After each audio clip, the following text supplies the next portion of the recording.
Assalamualaikum warahmatullahi wabarakatuh. Waalaikumsalam warahmatullahi wabarakatuh. Baik Bu, bagaimana kabarnya hari ini? Alhamdulillah baik. Sebelum kita mulai Bu ya, seperti saya ucapkan dulu terima kasih atas kesediaan Ibu hari ini telah memberi waktu kepada saya untuk agak ada sedikit pertanyaan gitu Bu ya. Kemudian sebelum mulai juga saya mau jelaskan dulu kalau hari ini kami bertujuan adalah sebagai calon guru penggerak angkatan 7, kami di sini ditugaskan untuk mewawancarai 2 sampai 3 kepala sekolah tentang praktik pengambilan keputusan sebagai pemimpin. Kita mulai Bu? Boleh, silakan. Baik Bu, selama Ibu menjadi kepala sekolah, nah kasus-kasus yang paling berkesan ketika mengambil keputusannya, yang paling berkesan yang kemudian memunculkan dilema ketika Ibu mengambil keputusan tersebut, kira-kira ada nggak Bu selama menjadi kepala sekolah? Ya, baru-baru ini ada masalah dengan anak-anak. Ini ada satu anak yang mungkin bisa dikategorikan sebagai anak inklusif gitu. Jadi dia punya agak lain dari teman-teman yang lain. Jadi pada suatu waktu, beberapa hari waktu yang lalu itu, dia ada konflik dengan temannya. Sebenarnya masalahnya sepele, cuma karena dia anaknya yang lain, ya emosian, jadi menjadi masalah. Jadi dia memukul temannya sampai temannya itu terluka. Kemudian dia juga orangnya yang tidak bisa diprediksi lah dia kadang-kadang. Jadi setelah dirembukkan dengan wakil kepala sekolah dengan guru BK, akhirnya diputuskan anak ini untuk belajar luring saja. Gitu. Karena kita tidak ingin mengambil resiko ada anak-anak lain yang terluka karena dia. Gitu. Dilemanya gini, dia ingin sekolah, tapi kesempatan itu sepertinya agak sulit dikabulkan karena dia yang tidak bisa diprediksi gitu. Jadi kita beri pengertian pada orang tuanya supaya anak ini belajar di rumah saja. Semua tugas tiap minggu dijemput ke sekolah, diantar lagi ke sekolah. Jadi dia masuk ketika ujian saja. Ketika ujian, mid kemarin masuk ikut secara tatap muka. Kemudian saat ini juga dia diserahkan juga di rumah. Nanti lagi ketika UAS baru dipanggil lagi untuk ujian. Berarti tentunya dengan permasalahan ini tentunya ada dilema Bu ya. Iya. Jadi kalau dia diizinkan di sekolah berarti akan ada dampaknya kepada siswa yang lain. Berarti itu keputusan yang Ibu ambil berarti mengizinkan dia untuk tetap lanjut. Ya dilemanya gini juga karena dia sudah kelas 9. Kalau dikeluarkan kasihan sekali. Kalau dipindahkan pasti tidak ada anak sekolah yang kan? Mau menerima. Tidak bisa lagi sekolah lain menerima itu. Makanya itu pertimbangannya. Karena dia sudah kelas 9, makanya tetap lanjut saja. Baru kemudian, nah dari setiap keputusan itu tentunya kan apapun keputusan yang kita ambil tentunya akan menimbulkan pro dan kontra sih Bu ya. Iya. Nah mungkin itu dari pihak guru yang lain mungkin ada beberapa, atau mungkin dari orang tua mungkin yang akan yang memunculkan dilema bagi Ibu. Nah jadi kan kalau seandainya ada pro dan kontra, gimana nih Ibu menghadapinya? Untuk guru mungkin tidak terlalu, cuman dengan orang tuanya yang kemarin sedikit ketika kita mau memberitahukan ini keputusan sekolah untuk meluringkan anak ini, ada keberatan juga gimana nanti anaknya bisa belajar kalau cuma di rumah. Kita paparkan kondisinya seperti ini, anaknya tidak bisa diprediksi, kadang-kadang langsung aja masuk ke kelas langsung memukul teman yang Buat keributan yang bermasalah dengan dia. Itu akhirnya orang tuanya mau mengerti. Berarti strateginya seperti apa untuk mau orang tuanya menerima strategi seperti apa? Kita negosiasi. Kita lihatkan fakta-faktanya. Ini sudah beberapa orang yang kena. Nanti kan orang tua juga yang akan susah dengan anaknya gitu ya. Iya. Ini mungkin agak lebih umum ya Bu pertanyaannya. tantangan-tantangan seperti apa yang sering Ibu temui dalam setiap pengambilan keputusan mungkin? Atau berkaitan dengan kasus tadi boleh, atau yang kasus yang beda juga boleh, misalnya tantangan setiap mengambil keputusan itu yang menjadi tantangan bagi Ibu biasanya apa?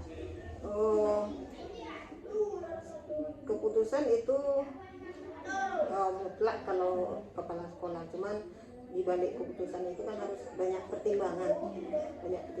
Kadang saya berdiskusi dulu dengan wakil kepala sekolah terkait dengan ini, karena ini juga pengalaman, saya juga baru di sini, jadi harus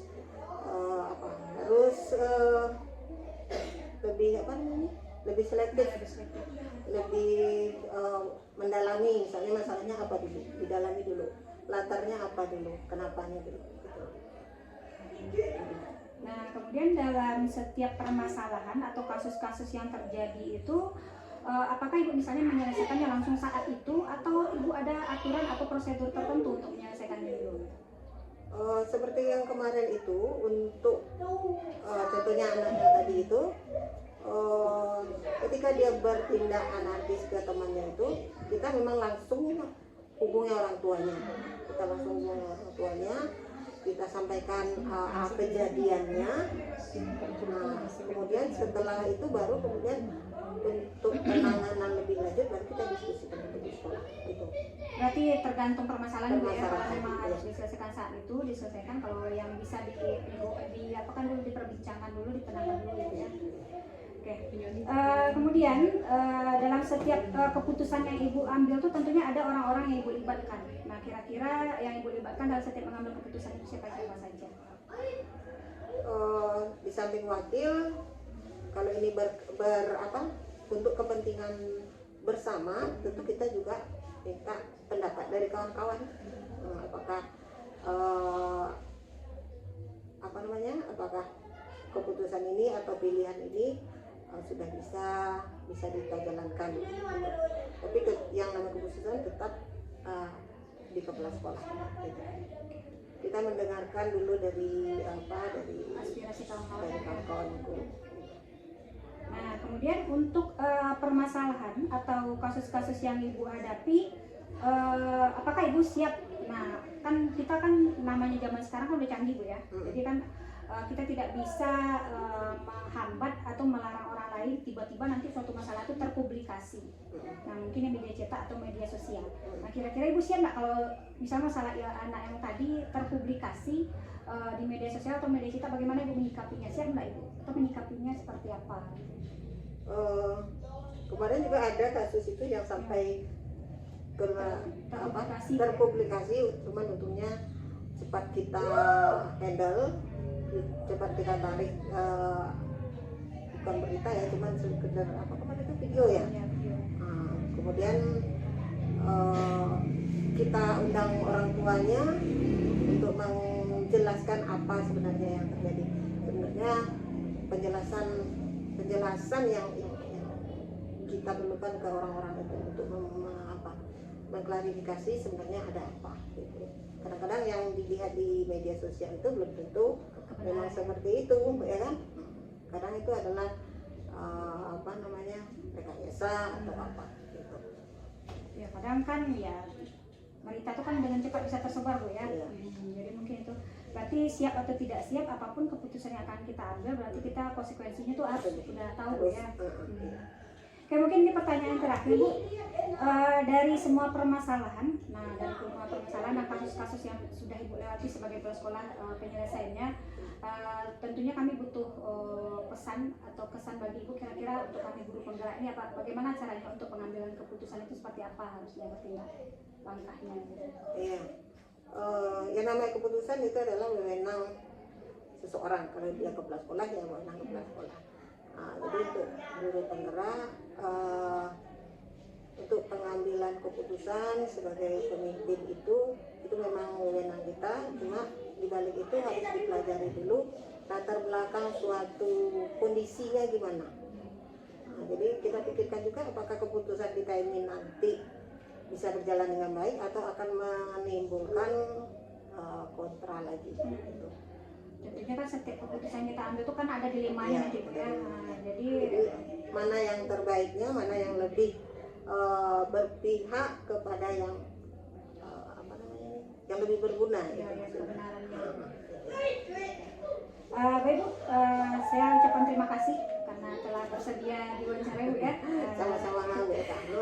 Mungkin itu saja Bu, mudah-mudahan pekerjaannya ke depannya semakin lancar. Terima kasih. Ya. Ya, saya sudahi dengan Assalamualaikum warahmatullahi wabarakatuh. Waalaikumsalam warahmatullahi wabarakatuh.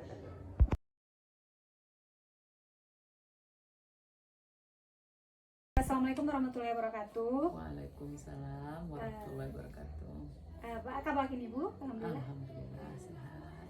Nah, sebelumnya kami ucapkan terima kasih dulu atas kesediaan Ibu telah memberi waktunya untuk Eka wawancara hari ini.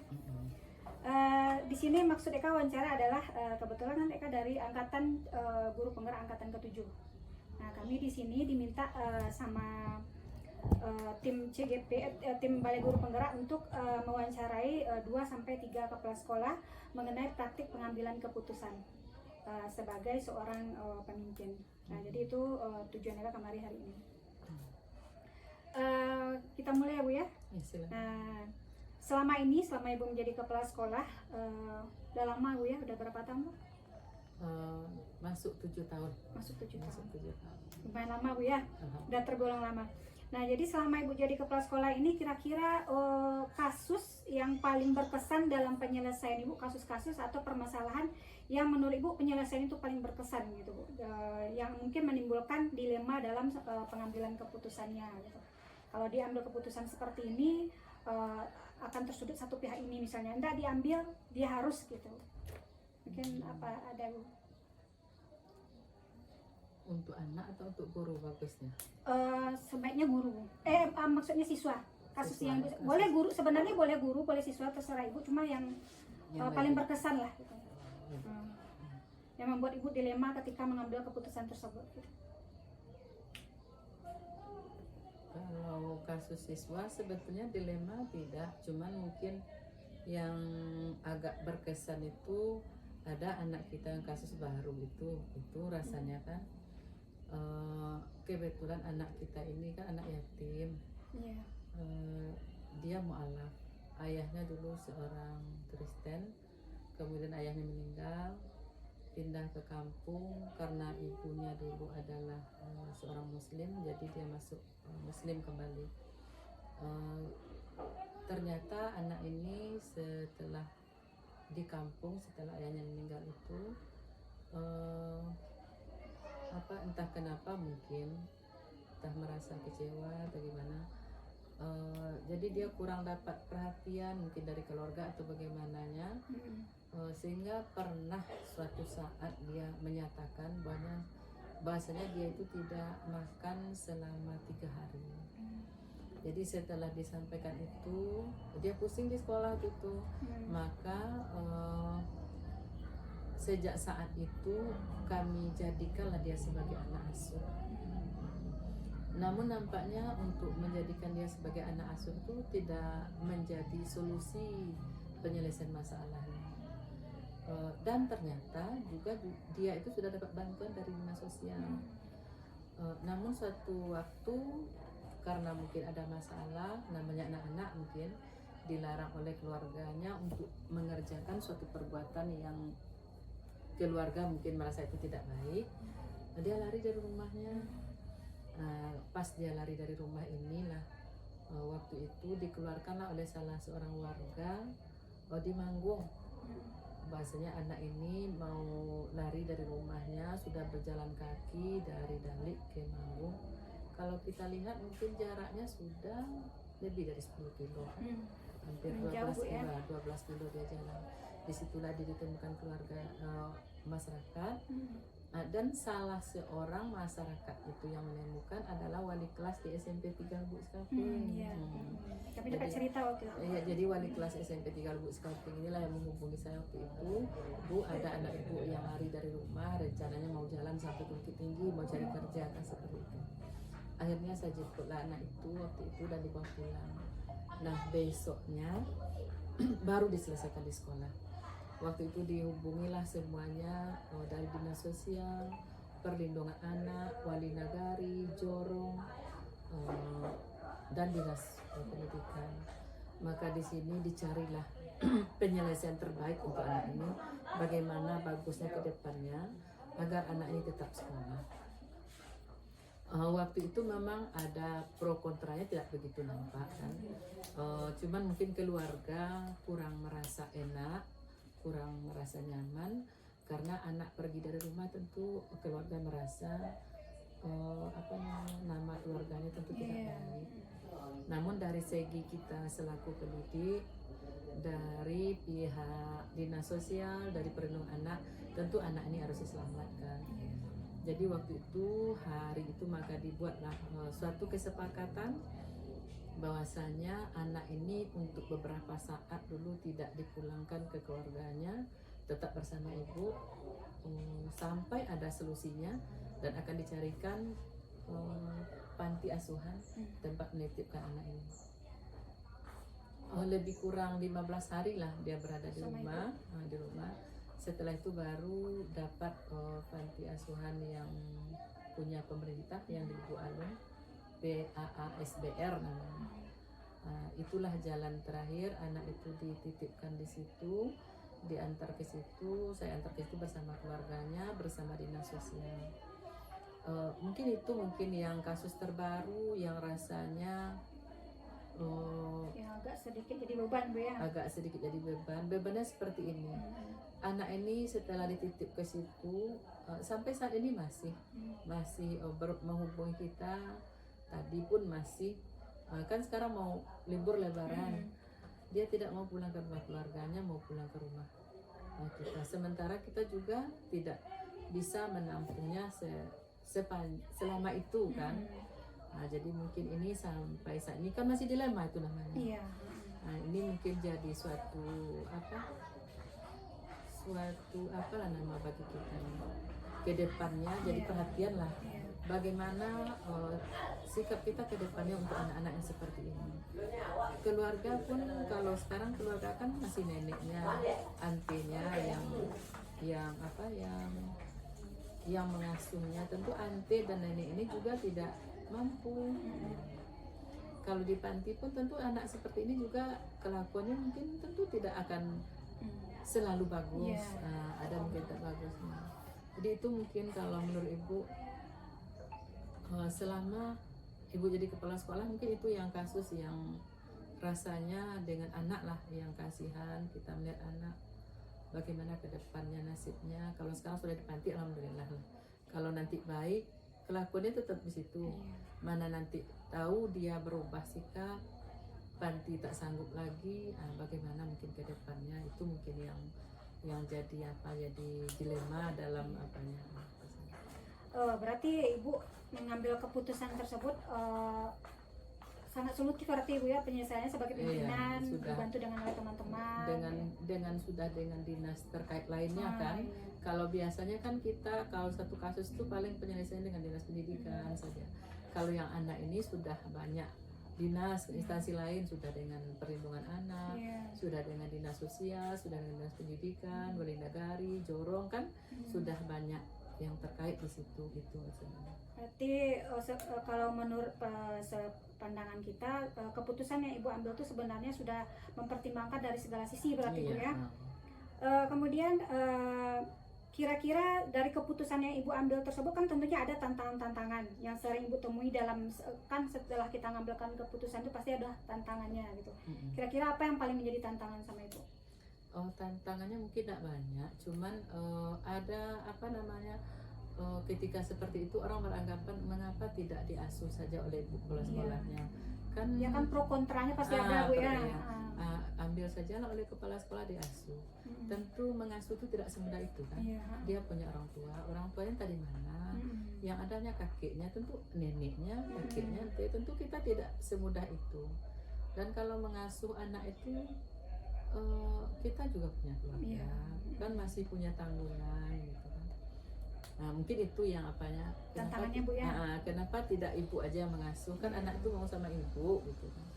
Ya, dari setiap keputusan yang kita ambil itu kan biasanya akan selalu ada Pro kontra. ya pro kontra. Kemudian akan ada muncul satu, menurut kita ini keputusannya sudah terbaik. Ternyata Iya, ada pula pihak yang iya, agak sedikit kurang menyenangkan mungkin. Mm. Ya Bu, kemudian dalam setiap permasalahan atau kasus-kasus yang terjadi, nah apakah Ibu menyelesaikannya langsung pada saat itu misalnya, atau Ibu punya aturan-aturan tersendiri ketika menyelesaikan suatu masalah? Atau misalkan ada seperti kasus yang tadi Bu ya, yang si Roham itu, Ibu mengambil keputusannya menyelesaikan masalah itu pas saat itu, atau Ibu ada melalui tahapan-tahapan atau prosedur dulu?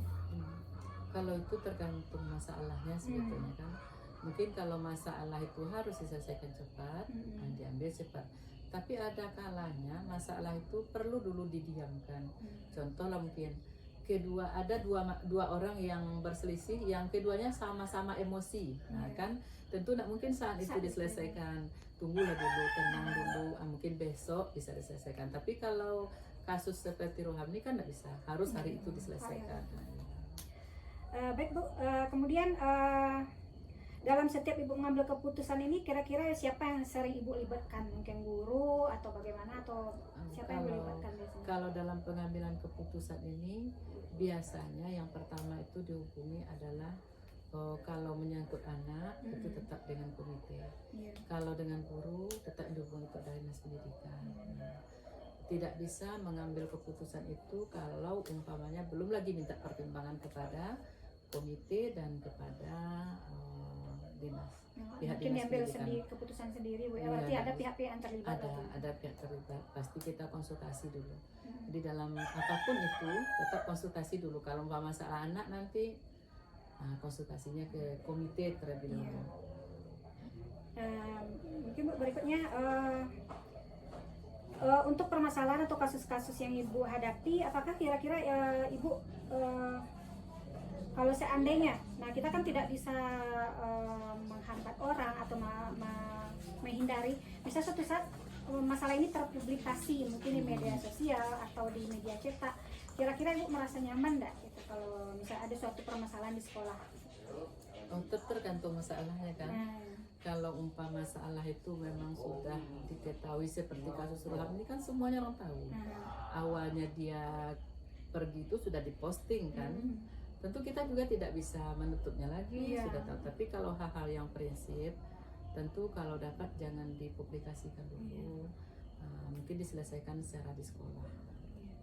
Ya, kalau kan dengan zaman yang canggih sekarang ini kan dengan gampangnya berita tersebar Bu ya. Mungkin ini Bu pertanyaan kita yang terakhir. Nah, dari semua permasalahan dan kasus-kasus yang sudah Ibu lalui, kira-kira apa pesan? Nah, ini untuk Eka, Ibu minta pesan Ibu yang bisa Ibu berikan kepada saya dalam setiap kebijakan atau pengambilan keputusan itu sebaiknya kita seperti apa gitu. Untuk pedoman bagi kami calon guru penggerak ini ke depannya. Sebetulnya dalam setiap kita mengambil keputusan itu memang tidak mudah.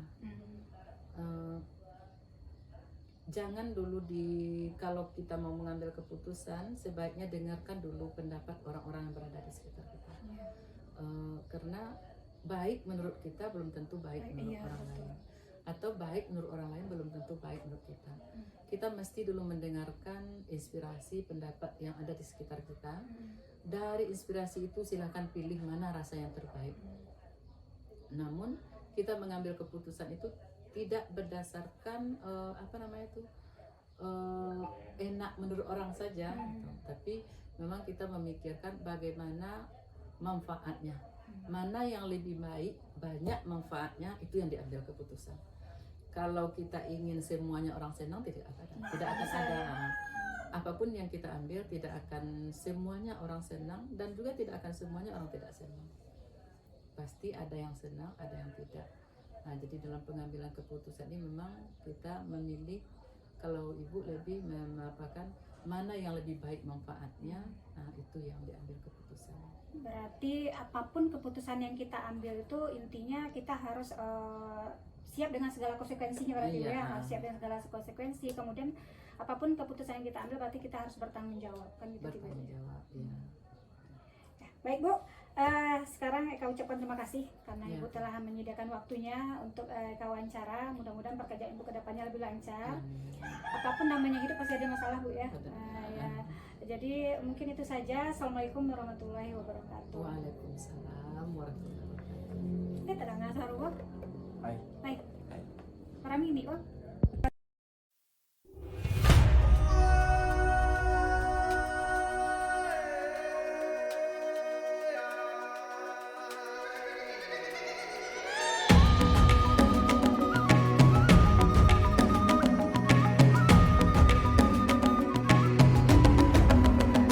Bangun dan bukalah matamu, saatnya meraih mimpimu.